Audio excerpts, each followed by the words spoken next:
Competitive Fortnite is in big trouble right now. Over this past week, one of the game's greatest all-time players, NRG's8, decided to hang it up and quit.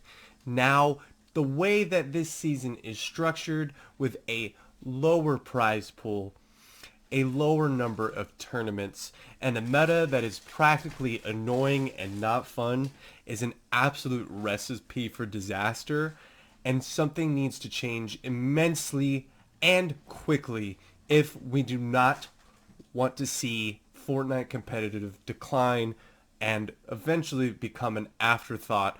Already, it seems like it is an afterthought.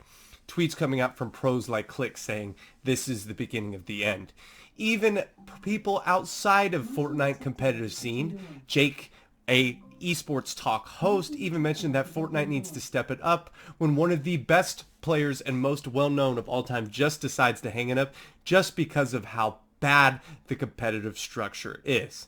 Now, I'm going to be going throughout this video what is wrong with competitive Fortnite and what can be done to fix it, and hopefully where we won't have a mass exodus of top tier pros leaving and getting people that are trying to make it just deciding it's not worth it and ending up quitting. Now, the formula for this season is pretty simple. Less tournaments, less prize money, with a very less or just not fun meta in general, is a recipe for disaster.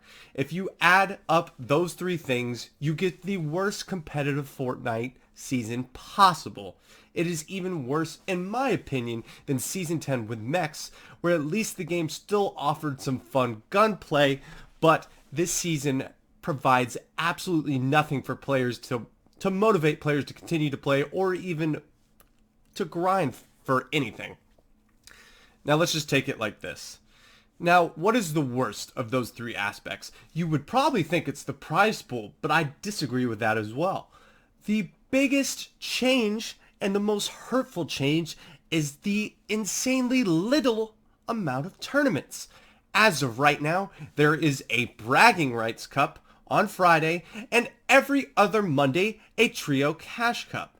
That is it. There's also in between the Trio Cash Cup and LTM tournament, but pros do not care about that since it's on LTM. It's solid gold. It's one shot. It's very nuanced things that don't really matter in terms of competitive. And this is where the biggest problem lies. You can lower the prize pool, but if you create a significant frequency of tournaments, people are going to be motivated to play because they feel like they have something to play for. But when you don't have this significant amount of tournaments, the prize pool becomes a big issue. You can have less tournaments if you decide to increase the prize pool.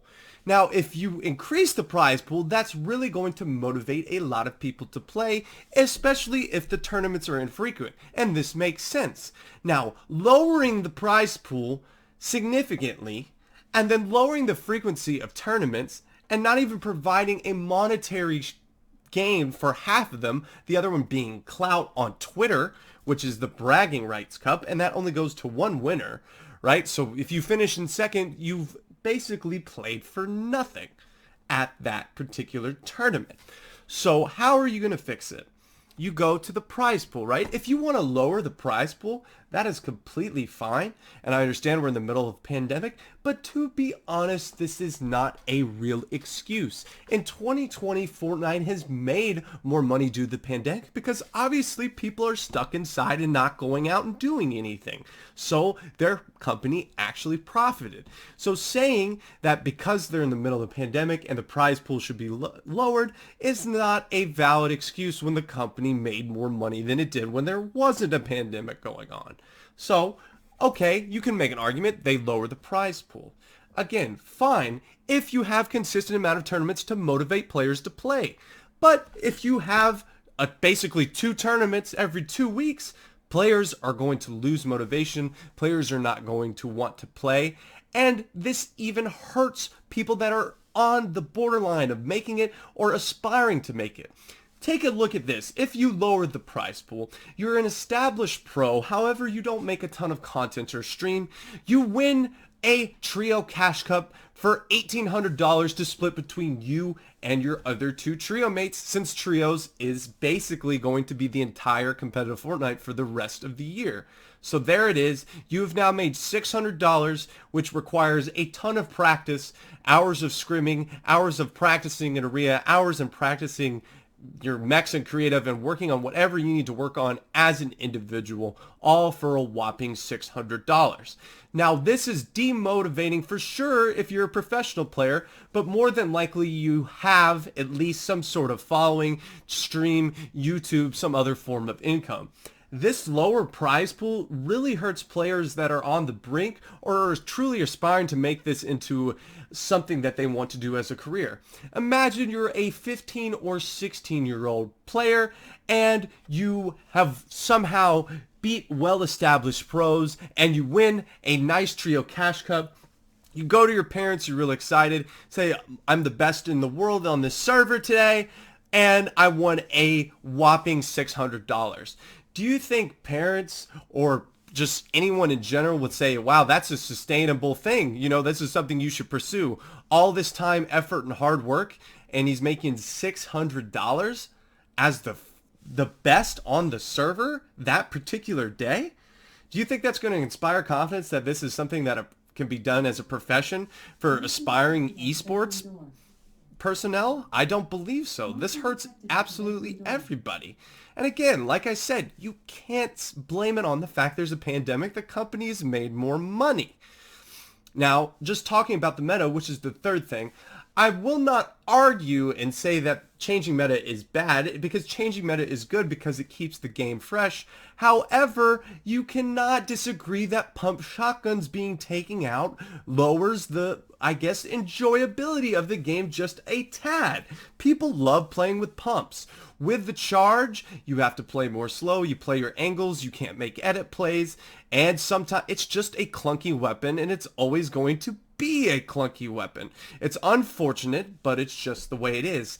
Tack damage is so absolutely inconsistent that at times it can get you killed even though that you hit all of your shots, which again is not fun in any type of weapon to have.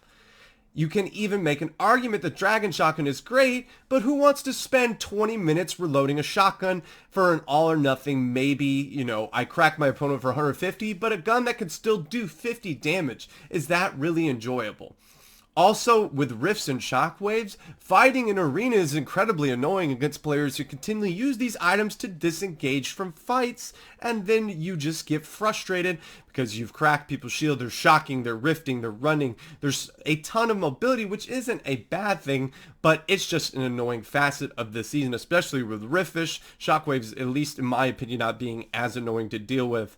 But then you go to this new added shotgun, which is kind of like a watered down pump, which again, you would think have me excited, except for the fact that you literally never get this weapon out of chest spawns. You have to go to Hydro Dam over by Slurpy Swamp and the lake by Misty Meadows to even receive this weapon. And unfortunately, this is kind of what is now stuck.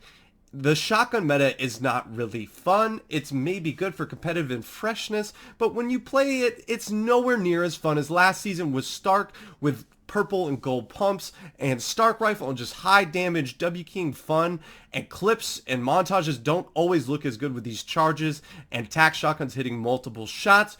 So it's just bad overall in general.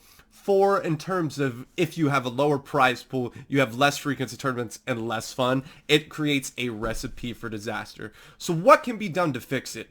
Either A, you increase the prize pool if you're going to lower the frequency of tournaments, or you increase the frequency of tournaments, and then just from a meta standpoint, if you want to keep the meta, that's fine, but you have got to at least make players want to play the game. And I guarantee you no one's going to want to play this meta forever and ever for $600 for winning tournaments. I guarantee it. Unless FNCS is something that's insane, that is going to definitely motivate players. But as of right now, Fortnite Competitive is extreme trouble if this trend continues the way it is. They're going to lose more really established players.